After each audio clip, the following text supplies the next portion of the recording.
Hey everyone, and welcome to this new episode of Fall for Music's The Soundtrack Podcast, Season 3. Our next guest comes from the United Kingdom, and I'm pleased to have him on board.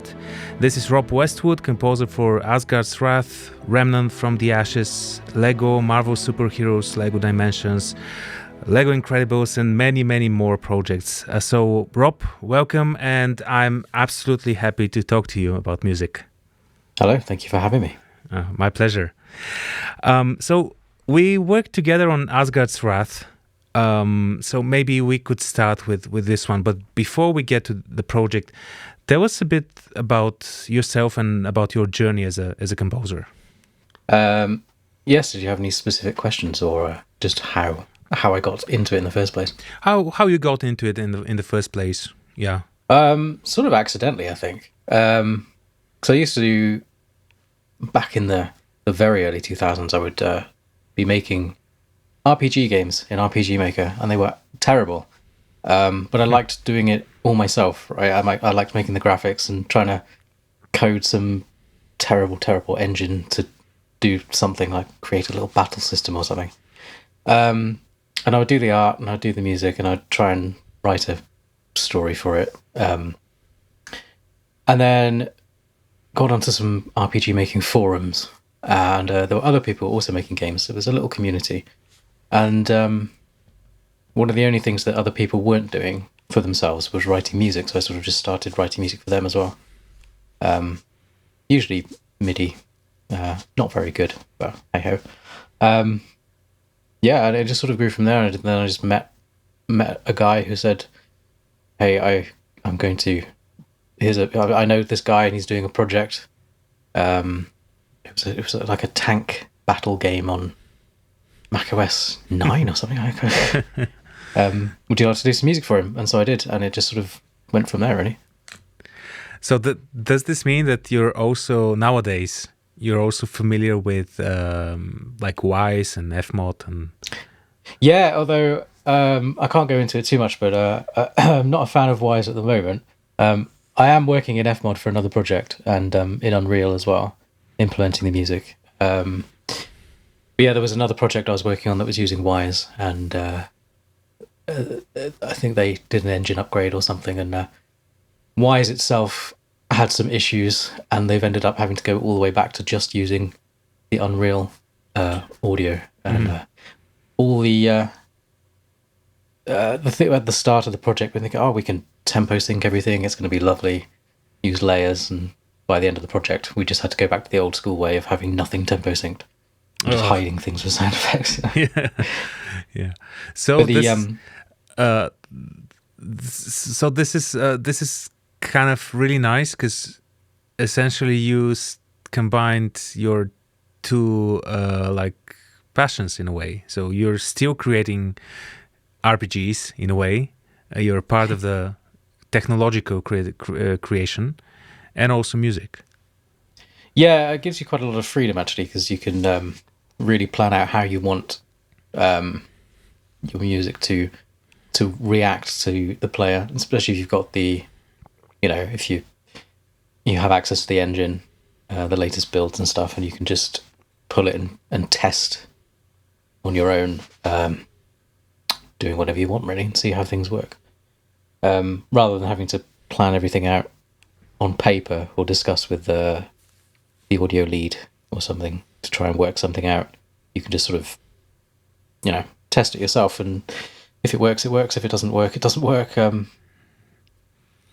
Yeah. And so I suppose you're still a gamer, right? I am, yes. I haven't really had the time for it recently. I've been had so much work on, and obviously I had a daughter last year, so I'm doing dad stuff as well. Yeah, congrats. Yeah, thank you.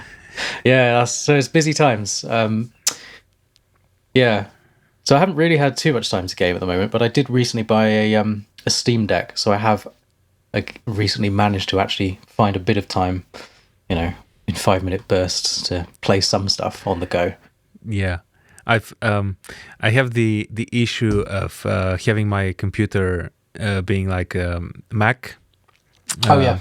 So it's really hard for me to actually play any builds of the games that I'm working on. So I ended up buying a gamer's laptop. That's absurd, just naming it. But yeah, just some sort of a laptop.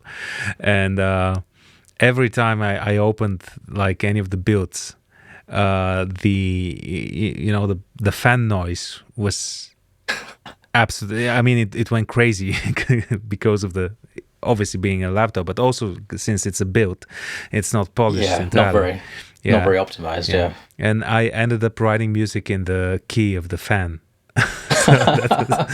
So all tracks were in the same key. Yeah. So. Hey, that's probably good for dynamic music, right? Because you don't need to worry about any transitionary key switching stingers and things. Yeah, but I've mostly worked for Hemimont Games. They have their own engine, and the music there it's not adaptive. So in a way, it makes it easier. So you just have like one track and it ends, and then another one starts in. Yeah, sometimes I actually prefer that, because you can sort of be a bit more free, not having to worry about a stinger popping in any time. Sure. So do you think that adaptive music gives not that it limits you entirely, but are there any sort of limitations to you in terms of tempo, key signature? I don't know really. I feel that it could potentially provide limitations. Only you sort of got to find a balance, really, of writing something that's actually interesting, but also doesn't sound terrible when it transitions away. Or you could, create a lot of work for yourself and write lots of different transitions away from different parts of the track. If you know where bits are gonna, have lots of different transition regions. So, transition away from this phrase, transition away from this phrase, transition away in this chord, transition away in this chord. But then you're creating a load of work for yourself, Sure. Yeah. Which you'd rather not. But I don't know. It's just about finding a balance of something that sounds good when it's played dynamically, but also isn't really boring and dull. Sure. Yeah. Of course. So this leads me to the question of Asgard's Wrath, because that's a game that's made for Oculus Rift. So I suppose it needs a lot of those transitions and needs to be very adaptive to the gamer, to the experience, right? It was, yes. Yeah. So tell us a bit about it. So how do you approach this? Obviously, with your experience into engines and the technological side of things. For example, I don't have that much experience into that area, so for me it would be much harder to write something that will have those transition blocks and everything, since I don't know, for example, F motor wise. Yeah. So how's your approach from a composer's perspective? Well, for Wrath 1, I was a bit hands off on the implementation. It was I liaised with the audio lead. But I would basically what I would do is I'd either watch a capture of the level I was scoring or the boss I was scoring, or whatever. Hopefully at a point where it's effectively timing locked and you can approach it as you would approach writing for picture, in a way, So you can see it all in one long stretch, and then get onto Google Sheets and then write out all the cues I think I'm going to need. So intro here, loop A, transition here, loop B, transition here, loop C. And then just write it and then plug it in and then see if it works. And if it doesn't work, then go back to the drawing board. But usually 9 out of 10 times it will sound fine, as long as you've approached it in that way. And do you provide sync points? For example, can you how precise can you specify where the transition could come in? Because it happens after an event, but it needs to also match up the rhythm or time signature that you're using. So how precise can you be by choosing when to play that? Do you mean very, very specifically in Fmod? Or any engine, for example? Any engine? Yeah. Well, I guess it depends how because the engineers who give you functionality in the engine are often incredibly busy. But if they've got time, they can add things for you. If you say to them, "Hey, I kind of need to trigger this on this moment here." If it's not already in Unreal, they can add it for you.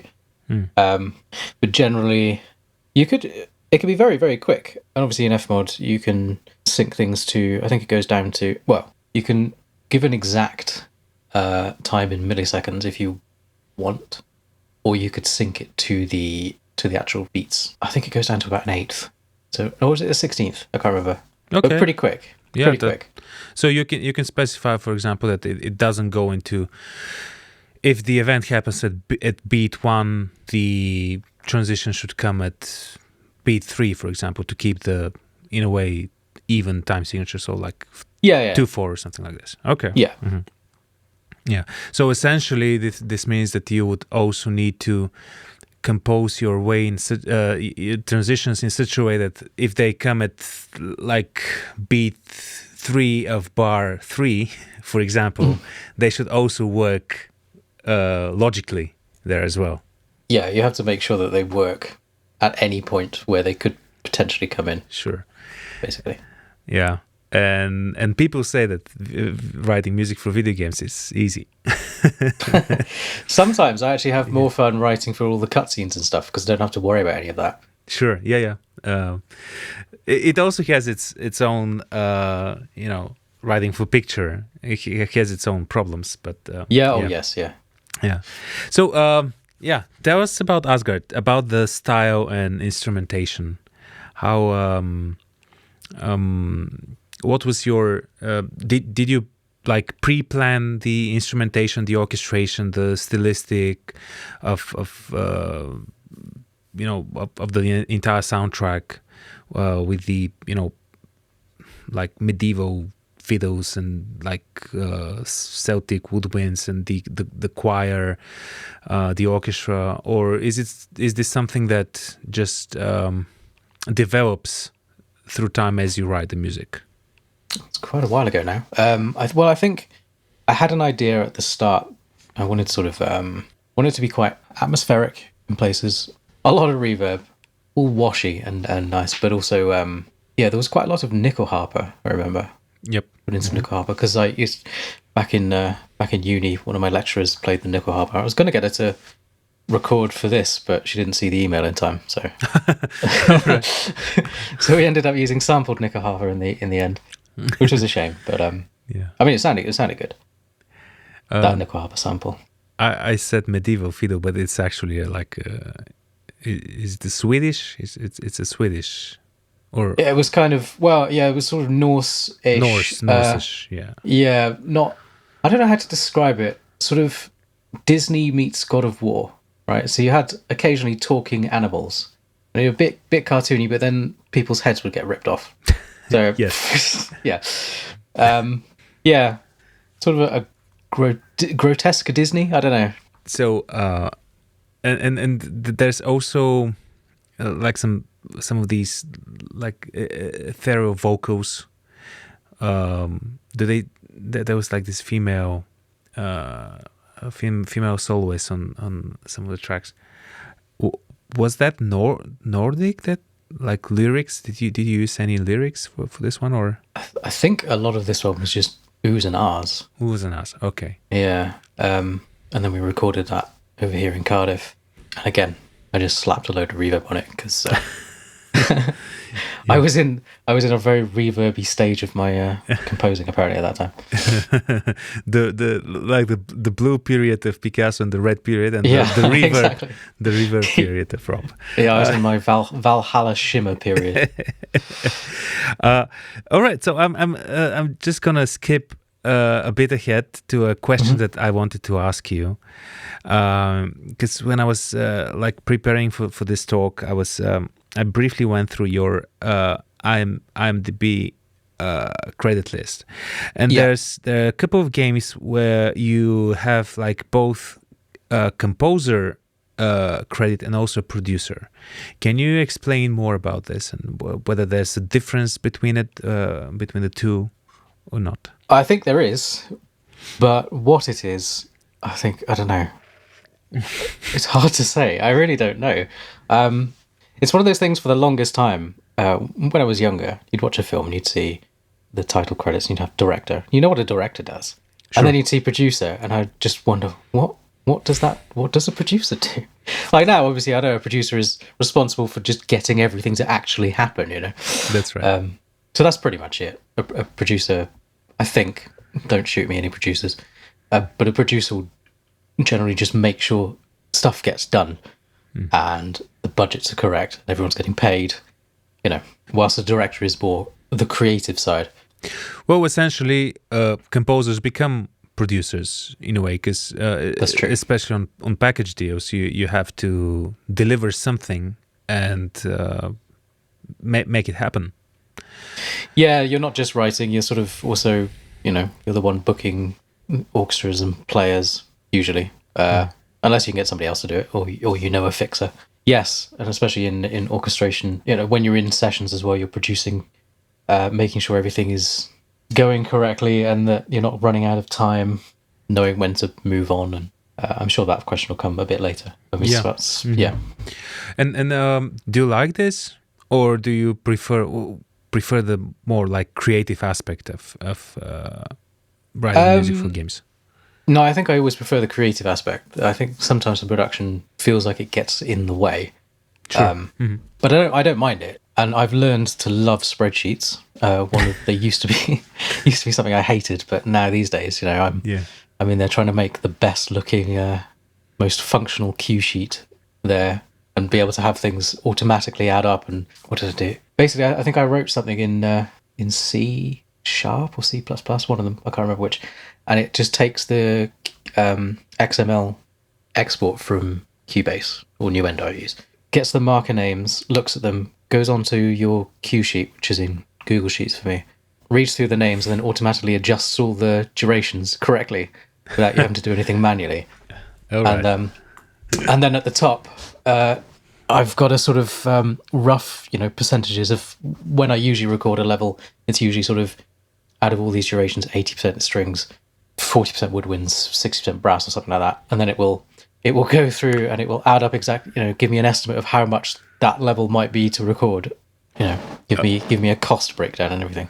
Oh, this is so clever. You should sell this for sure. I would sell it if it wasn't just an utter mess. If I could, you know, if I had some time and cleaned it up, I think it could be quite useful. But I'm using QDB. Do you know QDB? I do know QDB, but I haven't used it yet. Yeah, it's fairly simple. I ended up just using it for a quicker way of exporting cue sheets, but it has many more possibilities, of course. But I tried to get a couple of directors on board to write down notes, and it didn't work out. So you know, they were like, "Oh no, that's too much work for us. We would rather just come to the studio and tell it in person." Something. Yeah. So getting back to Asgard's Wrath, how much music have you composed for it? I think Asgard's Wrath was about 6.5 hours, roughly. All right. And that's for how much? What was the time span of it? It's a good question. I think it was a 30-hour straight through single player experience. Okay. It had some replay value as well. I think it was about 30 hours. 30 hours. All right. That's a nice amount of music for that time of like gameplay. And how much time did you spend on writing this?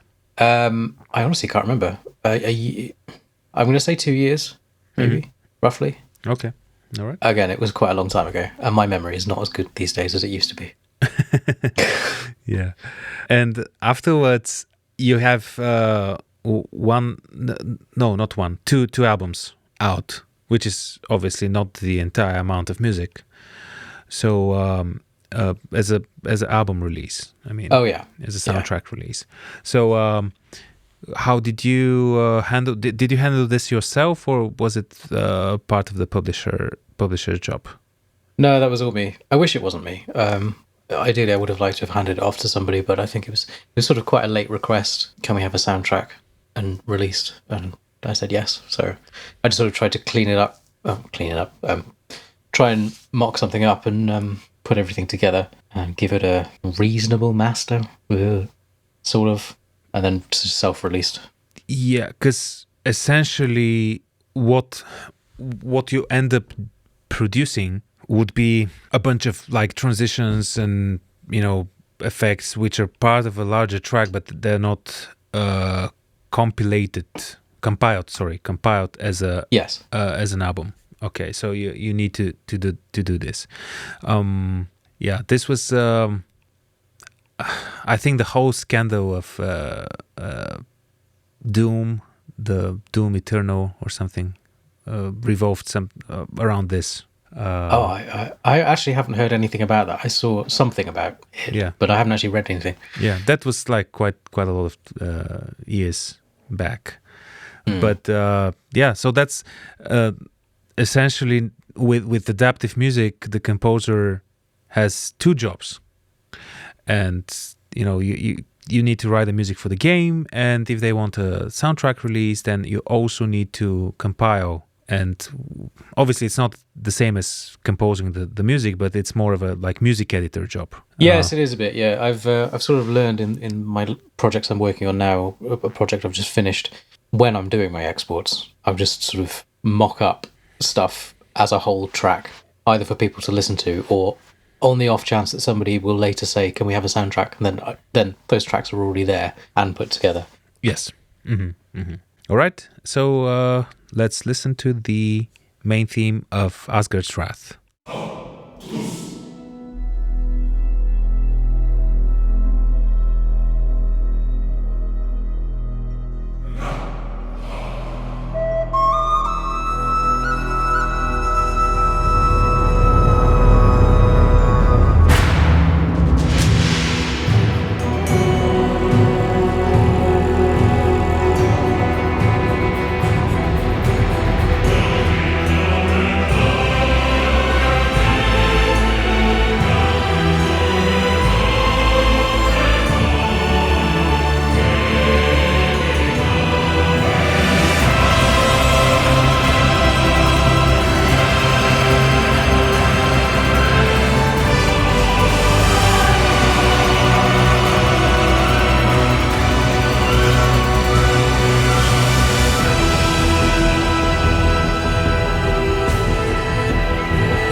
Okay, so this was the main theme for Asgard's Wrath that we just heard, and it's obviously very thematic.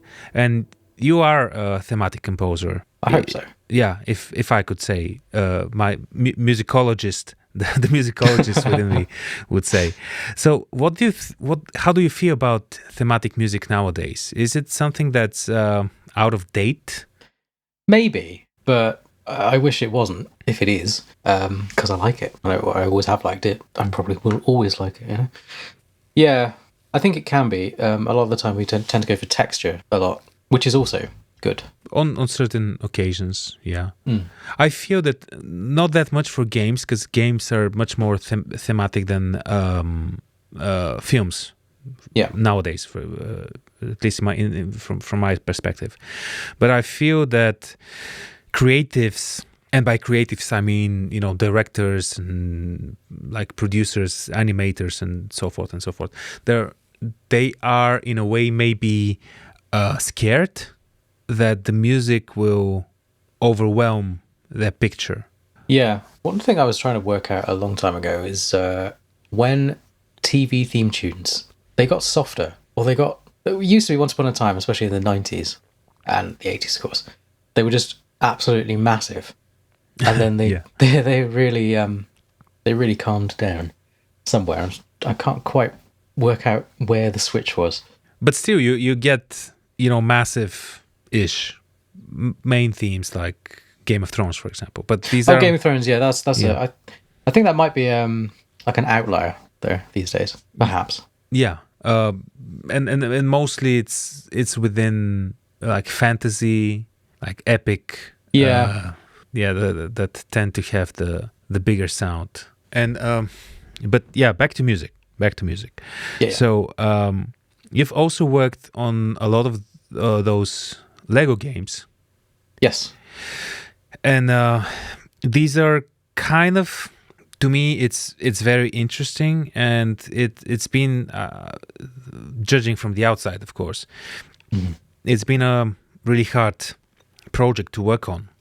So because, for example, on Lego Dimensions, you had like a mixture of different styles and different like composers. There was like Back to the Future. There's also Harold Allen, which you arranged by year, if that's correct. So how on Lego Incredibles you had Giacchino's music. I didn't actually do Lego Incredibles. You didn't? I'm not. No. I don't know why. Is that on my IMDb? Because there are some things that appear on the IMDb. That's strange. And, I'm wondering if they've just used some previous music or something. You appeared there as a music by. Oh, okay. I didn't do that one. I did the others, but not that one. Yeah. Did you know that we actually recorded that? Lego Incredibles? No, I didn't. Oh, I might. Have you got a poster up? I think I might have seen a poster. No, not for this one. Oh. I think we have for Lego Dimensions, because we did. Oh yeah. Some tracks from Lego Dimensions. Yes, because yeah, there was other composers as well. Mm. So, but anyway, okay, back to Lego Dimensions. So, yes. You had to work with material that's from like from other composers. How hard was that to do? Not too tricky actually, because I was quite used to it from all the other Lego games. Because previously, a lot of the others, sort of Lego Hobbit, Lego Lord of the Rings, they were sounded like. They wanted stuff that sounded like Howard Shore or Hans Zimmer, and you try to do an approximation of, like, obviously you're not going to sound like either of those guys, but you do your best to do something in the style of without plagiarizing. And they would Warner Brothers would always have a musicologist listen to everything. Mm-hmm. And if there were any notes that were too close or something, they would say, "Hey, we need to change this note here." Oh, okay, I will change that note. Yeah. But Lego Dimensions itself, I think the actual music I wrote for that was more the actual original stuff. Okay. The theme and a lot of the cutscenes and things. All right, because for Lego Dimensions, we actually recorded did re-recordings of Back to the Future. Yes, because we also did. There was the Wizard of Oz stuff that had to be re-recorded. Yeah. Yeah. So yeah, you did this by the work by Harold Towland, and I'm not sure how much you're allowed to say about it, but I'm just gonna ask anyway. So did you receive like scores, like score materials, or did you have to transcribe it by ear? What was the process? I think for a lot of because in an earlier one in Lego Batman, the Lego Batman film, not the big film, an earlier film that was based on Lego Batman 2, we had to re-record a lot of the Danny Elfman score. Okay. But it was the same story with Lego Dimensions with Wizard of Oz. We all looked for the score, but we couldn't find it anywhere. So we had to sort of... It wasn't quite so bad with Batman because somebody in the archives did find the old Batman scores, but they were obviously the ones that were in the sessions and had like some notes or some bars just crossed out entirely in big felt tip pen, and then some extra notes in there added and stuff. But that was quite cool to chuck that all in Sibelius and make sure everything was sounding correct. Yeah. And then Wizard of Oz, I don't think anybody could find anything, so we did that one by ear. Oh, that's yikes. Yeah, that soundtrack haunts me now every time. Yeah. That sounds really, absolutely mental. It was fun. Yeah. Well, I would say a funny story about. I won't specify the name of the movie, but we have a sample library that we at Strezov Sampling did like years back, and it's called the Aleatoric Modular Series. And there was like this composer who wrote music for a actually a really cool movie, and it featured a lot of those aleatoric effects. And so they basically wanted to record it here in Bulgaria and asked if we could do the orchestration, but in the MIDI you only get like two notes. One note. Yeah. One note. So we had to, and it was very specific because the Aleatoric Modular Series actually, kind of gives you the possibility to play in a way aleatoric material. So you actually have, even though it's like loops and phrases, it's made in such a way that you can kind of perform them. Yeah. So it wasn't completely chaotic. So you had to transcribe everything by ear and adjust according to. So that was one of the, not for me personally, but the people who work on the orchestration side here alongside with me were absolutely, this is probably one of the hardest things that they've done. Yeah, but we mentioned that. You mentioned that there were other composers on the Lego games. Do you work together, or is it just you have your own stuff to do, they have their own stuff to do, or do you work together as a team? For the later Lego projects, I think Lego Marvel's Avengers and Dimensions, we were basically separate teams. So there was me, and I worked with two other composers who I know to bring in get some additional material. And then there was the other team, and there wasn't actually that much communication. In fact, I don't think there was any communication. It was all down to the producers over there. And so it's essentially the job of a like audio director to kind of compile everything together. Yeah, basically. We just did as we were told, Yeah. Yeah. And how much music do these games have? That's a very good question. I mean, from your side, from your team's perspective. Yeah, still a very good question. So long ago. It must have been, I'd say about 40 minutes to an hour, maybe. Lego, what was the first Marvel one they did? That was my first big game that was like just me. I remember, because they did a Marvel game that wasn't actually based on any of the movies or anything, and they wrote their own story. I think that was about 3 or 4 hours of music. I remember a lot of crunch on that. Yeah, this is strange, isn't it? Because it's in a way a children's game. Yeah.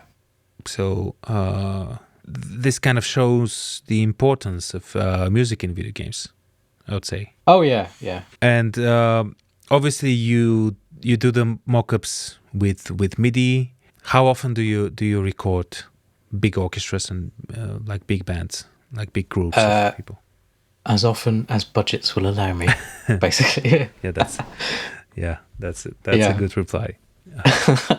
Yeah, you were like, I mean, sample libraries are so great these days, and I think maybe my template building and mixing is getting vaguely okay. Things aren't sounding quite so bad these days. I don't know if you'll ever get to a point where you're happy with everything, but I'm reasonably happy with how things are sounding these days. But still, there's no substitute for actually just recording live. Yeah, mostly because of the emotion that's put by the musicians to the music. Yes, exactly. Yeah. Even if it's just one soloist or something that you're recording. Obviously, you've worked with us here in Sofia. Yes. You've been to Bratislava as well. Yes, I have. Yeah. Where else? Vienna. Done quite a lot in Vienna. Yes, Synchron Stage. Mm-hmm. Yes. Yeah. And have you been to the like Air or Abbey Road? I will be in a few weeks' time. Oh, nice. Fingers crossed. Yeah. Fingers crossed. Yes, yeah. I've just got to actually finish writing the music first, so we don't get there and just say, can we just record like John Cage's Silence for like a week? Yeah, that will be the most expensive recording of John Cage's music. Yeah. And so, are you nervous? No, not really. Mm-hmm. I think because I used to be nervous. I swear that these days most of the nerves is just flying because I hate flying. Not the actual recording itself, but the getting there. So it's good that you'll be in your own country, right? In London, yeah. I can just get the train. Yeah. Yeah. And so what's the hardest thing that you think could happen during a recording session? I don't know. Everybody I've worked with so far, everything's gone very smoothly. So I don't really know. The hardest thing is probably the preparation for it and just making sure that you have everything you need, or have either it's one or two things. Either you have enough, you want to make sure that you've booked enough sessions to record everything you need to record, or you have enough material to fill up the sessions that you've booked in advance. So you spend a lot of time, and this is down to the production side, just trying to estimate a lot of the time how many sessions you're going to need before you've written the music. And if you're blessed with time, if it's a long project, it's fine because you can just have more sessions or do pickup sessions or something like that. Yep. If you know that you're going to be recording close to the deadline, close to shipping or something, just the estimating of exactly how much time you're going to need. So I'm, since you mentioned that you have your own script of exporting XMLs, do you have any sort of like calculation for this yourself? Do you like say, okay, these guys can record like 5 or 6 minutes of music per hour. In London, we could get like 8, but there's like a maximum or something like this. I think there's a maximum of 24 minutes per session. So do you also when you start booking the sessions, do you have like a rough estimation of, say, okay, I know that this orchestra works like he has good like woodwind players, so they could nail like 6 minutes of music per hour, but the brass, for example, takes like 3 minutes of music and get 3 minutes of music per hour. Yeah. Do you have any sort of calculation for this, or do you just book? No, I do have a calculation for that. Yeah, I basically go through and I go through, say, on a per level basis, and put put markers across all the bits that I'm going to be recording for strings, for brass, for woodwinds. In some cases where you know you're going to need an overdub, because in different places you can't just overdub there. You have to overdub in a different session or something. Yep. And then export those, and then I know we're going to be recording, say, 24 minutes and 13 seconds of strings, 12 minutes and 5 seconds of brass, etc. And then over time, when you've recorded in different places, you're keeping a good record of exactly how much of that you've managed to hit, how much you haven't manage to hit, and then you get a good average of basically how much you get per session, per section, per location, basically. Yep. Yeah. And then The only thing after this, you get the producer credit, because that's a I think so. That's good way of calculating. But sorry, I interrupted you.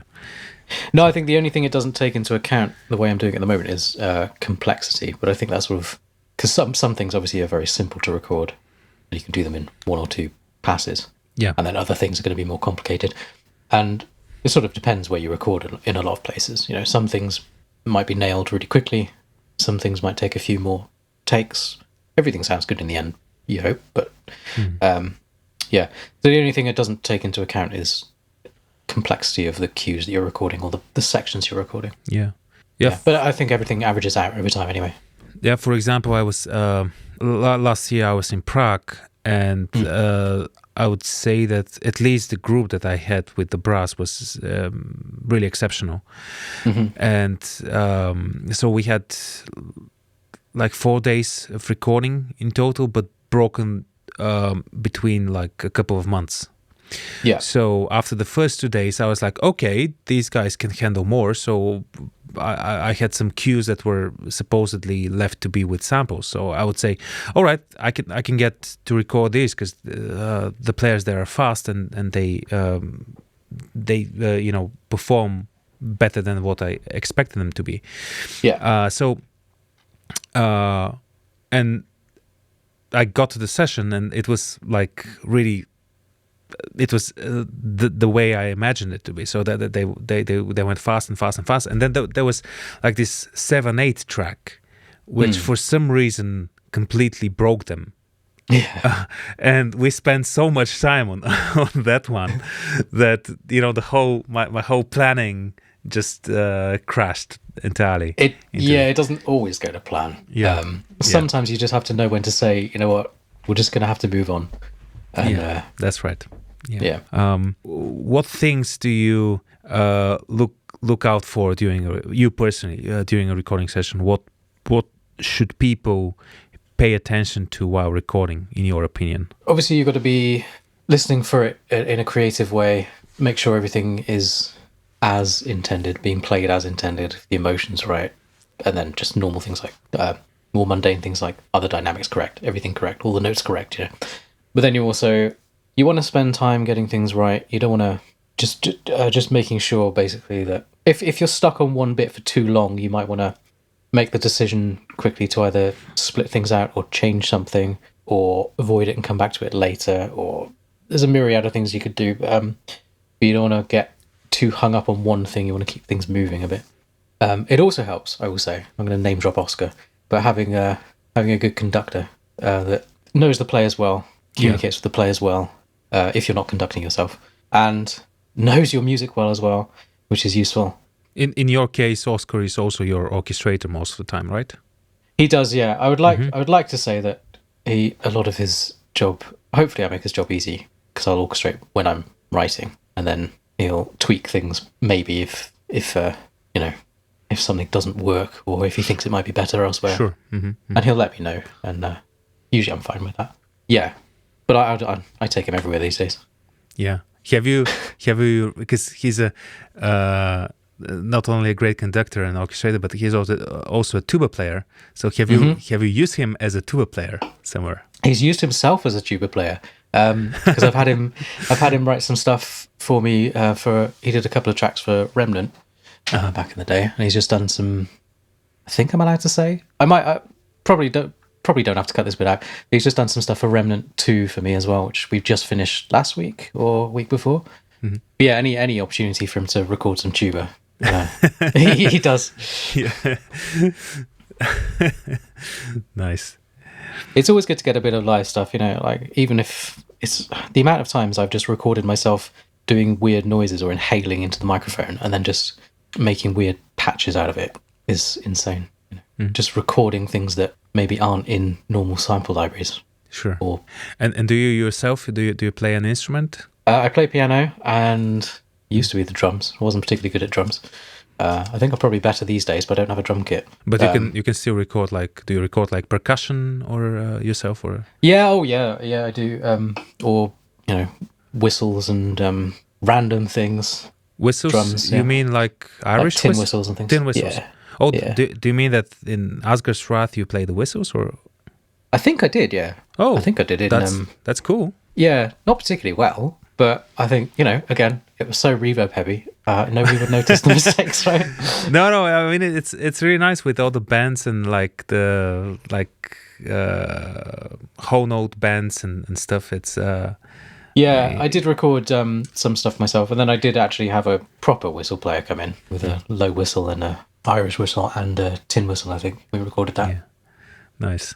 And so we always end up our talks and interviews with 3 blitz questions.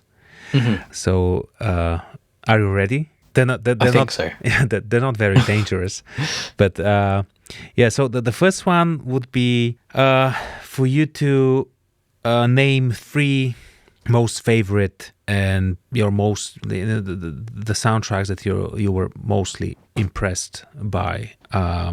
It could be either films or games. So top 3. Top 3, very tricky. Can I count Lord of the Rings as just one big one? Sure. Okay, sure. Yes. So the Lord of the Rings, all of them, probably especially Fellowship or Return of the King. I don't know, one of those 2. Yeah. Final Fantasy 7. Final Fantasy 7. Okay. Love that soundtrack. And the remake that came out recently. That is probably my top soundtrack of the last decade. Just phenomenal. Which remake? Final Fantasy 7 remake. Okay. Just the absolute care that was given to all the moments of music that happened in the original. Like, for example, in the original, the first time you hear the boss theme is when you fight this thing called the Airbuster. Right? Yeah. Now, in the remake, he doesn't happen until much later in the game, so you've already fought some bosses before. But they still, when you hit the Airbuster boss, you still get the sort of a modern rendition of the actual boss theme, guitars chucking away. Just, they know the original soundtrack inside out, and it's just, oh my God, that soundtrack is just... Yes. Useful. Was it like Nobuo or other composers, or you don't know? For the remake, I think Nobuo was involved. He definitely wrote the credits theme, I believe, and I'm sure he was involved creatively. But a lot of it was, I think, there was a team, I believe. All right. So does this count as number 2? Both Final Fantasy. That would count as number. Yeah. Let's say 2. That's number 2. Okay. And number 3. Number 3. It's either going to be, I'm going to give you a few, and it could be any of these. Okay. All right. Jerry Goldsmith's Star Trek The Motion Picture. Okay. Mm-hmm. Or James Horner's Star Trek 2. Or Dennis McCarthy's Star Trek Generations. Okay. Or Jurassic Park. Or Titanic. One of those. Titanic. There are just so many. Okay. Titanic, yeah. Titanic. I love James Horner, yeah. Me too. But I think that for me it's Braveheart. That's number 1. Braveheart's good. Braveheart's good. So I don't know, something again, like the whistles and the reverb and the melancholy. Maybe it's just that I'm a melancholy person, but I like that sort of. So I'll just how cool is it when you like your number 1 soundtrack is like Lord of the Rings? I would put The Fellowship. For me, that's number 1. Yeah. But and then that's definitely my favorite of the films, I think. Yeah, was the most comfortable one, I think. I really love that. Yeah. And then you get to do the Lego the Hobbit game. Yes. So is this a bit surreal, or what do you think? Because I mean, it's for me that would be amazing and a bit scary to work on something that sits in the same so to say universe as something that you absolutely love and adore. Yeah, it was a bit tricky. Like you'll never do the original justice. But I think as long as you come to terms with the fact you'll never do the original justice, then it's not quite so bad, you know.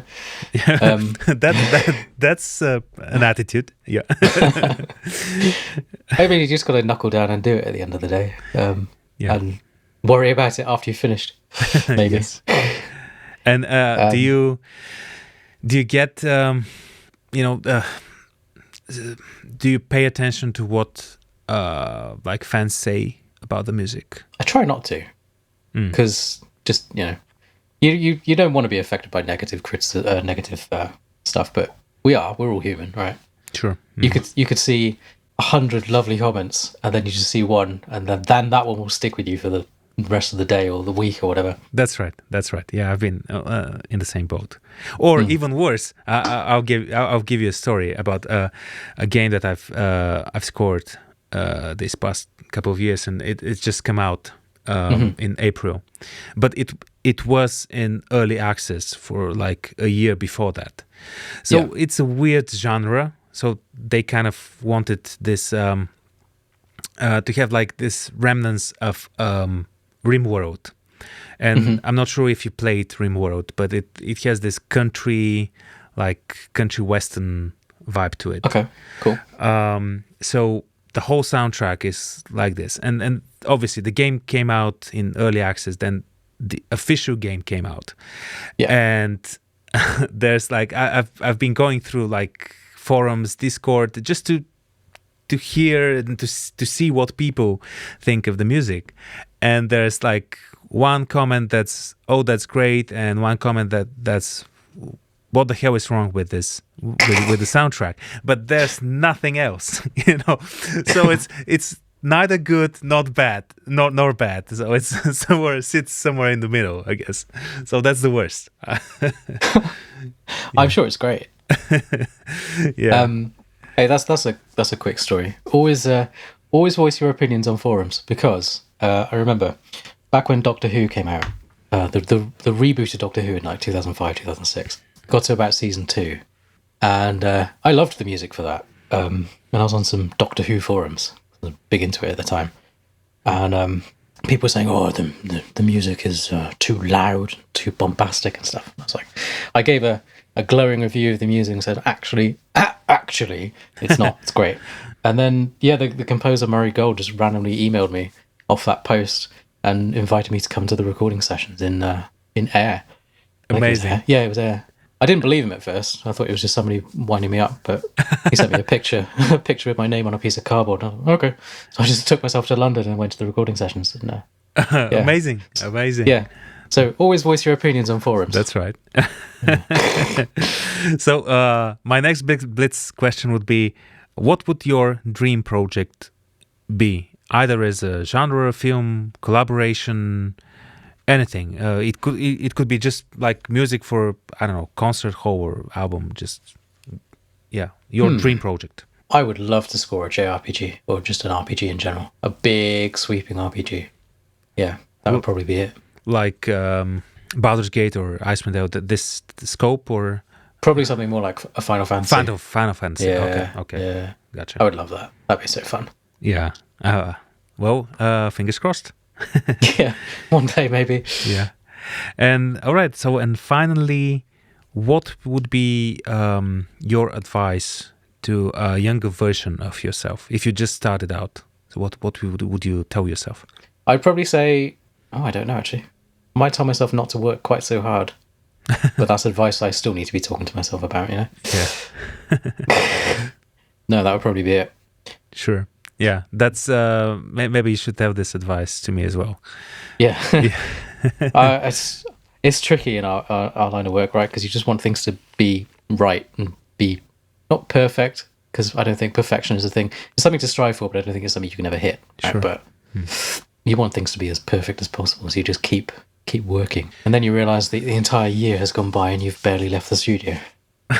Yeah, and then you go outside and you meet the sun for the first time, and you're kind of, I enjoy life even more now. Yeah. Or unless you've had a really long year and then you finally get some time off, and then you just feel guilty for not working. Oh yeah. Tell me about it. But yeah, let's end this on a lighter note. So let's end this with the music. Would you like us to play like a track of yours Maybe play some. Oh no, I can't give you any Remnant 2 yet. Play something from Remnant. Remnant. Maybe. Yeah. Okay. Yes, because I keep getting emails about when the soundtrack for that's going to come out, and I have no control over it. All right. So main theme, or what do you think? Yeah, I'll do the main theme. Yeah. Okay. All right. So cool. So let's end this episode with the main theme for Remnant from the Ashes. Once again, thank you so much for being a guest for our soundtrack podcast. Okay. And yeah, hopefully we'll talk again soon about your other projects. I hope so. Yeah, because they've been on the back burner for a while. Yeah. I'm not allowed to say anything. Yeah, but once they come out, you're always welcome. All right. Thank you. Thank you for having me. All right. Yeah, thank you. Cheers. Cheers. Take care.